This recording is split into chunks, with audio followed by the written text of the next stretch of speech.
नमस्कार, मी पंकज शिव भगत, प्रजासत्ताक समाजवादी भारत पार्टीचा राष्ट्रीय प्रेसिडेंट आहे। आज आमचं या ठिकाणी चौथा दिवस आहे। विभागीय आयुक्त कार्यालयाच्या समोर आमरण उपोषण चालू आहे। जे बेघरवाले आहेत त्यांना घर देण्याच्या संदर्भामध्ये उमरी तालुका जिल्हा नांदेड या ठिकाणी ही मागणी आहे त्या याची। तर विभागीय आयुक्तांच्या उपविभागीय अधिकारी जे आहेत त्यांच्याकडे आम्ही गेलो होतो बेदमुथा साहेबाकडे। तर त्यांनी सांगितलं की उद्या 21 तारीख आहे, मी उद्या नांदेडला येतो आहे आणि 21 तारखेला आपण नांदेडला बसून याच्यावर मार्ग काढू आणि तुम्हाला बांधून घरकुल देऊ असं त्यांनी आश्वासन आता लगेच दिलेलं आहे। आणि आमची मागणी मागील गेल्या 6-7 वर्षापासून ही आम्ही संघर्ष करतो आहोत। आता कुठेतरी न्याय मिळण्याची अपेक्षा आहे आणि न्याय मिळेल आम्हाला। आमची मागणी अशी आहे मॅडम, या आमच्या गावचं पुनर्वसन झालेलं आहे आणि त्या पुनर्वसनामध्ये शासनानं गायरान आमच्या गावाला एक 56 एकरचा माळ आहे आणि त्या माळावर गायरान पूर्ण 56 एकरचं गायरान आहे। त्या गायरानामध्ये प्लॉट संपादित केलं आणि ते वाटप होत असताना गावातील काही प्रमुख कार्यकर्त्यांनी माझी पार्टी तुझी पार्टी, तुझं काटलं माझं काटलं आणि मला एवढे दे तुला तेवढे दे असे म्हणून त्या लोकांनी त्याच्यावर कोर्टाचा स्टे आणला। मग आता गावातून आल्याच्या नंतर आम्ही नदीच्या काठावर आता मग राहावा कुठं, ते कोर्टाचा स्टे आणला त्याच्यावर जाऊ दे नाही गेलं तर मग कुठं राहावं मॅडम? आम्हाला कुठेही राहता येणं गेलं। कोणाचं इकरी मागितलं आम्ही शेतकऱ्याचं, ते भेटना गेलं, देईना गेले आम्हाला।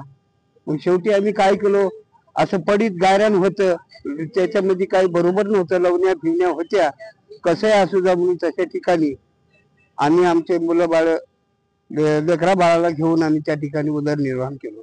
आतापर्यंत आम्ही कच्च्या घरामध्ये आहोत, ना आम्हाला घरकुल ना संडास, आणि उघड्यावर आमचे लेकर बाळ घेऊन त्या ठिकाणी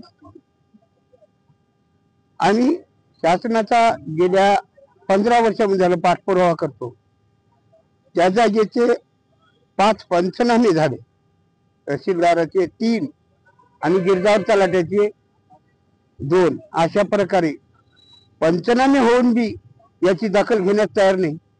ही बायगा आयुक्ताला आणि पत्र दिलं, त्याचं पत्र आलं, कलेक्टर साहेबांनी पत्र दिलं आदेशित की बाबा तुम्ही प्लॉटच्या ठिकाणी तुम्हाला जाता येईना, मग तिथं काय अडचण आहे तुम्हाला, मग त्याचं वाटप नाही सर कसं जावं?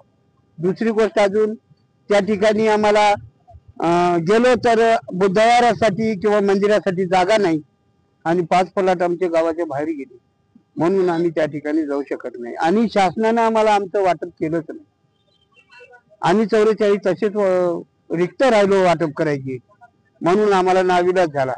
मग आम्ही एकानं 5 वर्षाचा स्टे आणला, पहिल्यानं, दुसऱ्यानं 5 वर्षाचा स्टे आणला, आता तिसऱ्यानं बेमुदत स्टे आणला। तर मग त्या प्लॉटवर आम्हाला जाता आलं नाही, तर मग आम्हाला नाविलाज झाला म्हणून आम्ही त्या गायरान जमिनीवर राहिलो।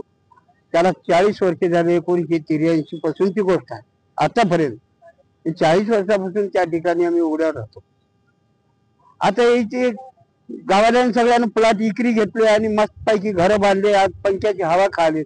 आज आमचे सगळे लेकरं बाळ बायका पोरं उघड्यावर राहते, आम्हाला कशाचीच अवस्था नाही, पाणी नाही, रोड नाही, लाईट नाही किंवा आम्हाला घर नाही, संडास नाही, अशा अवस्थेमध्ये आमचं जीवन चालू आहे। शासनाला सगळं काही आता हे उघड्यावर राहतं ते माहीत आहे, परंतु गावकोसाच्याच विचारावर शासन चालते, प्रशासन बी गावकोसाच्या विचारावर चालते, प्रमाणाची दखल कोण घेणार?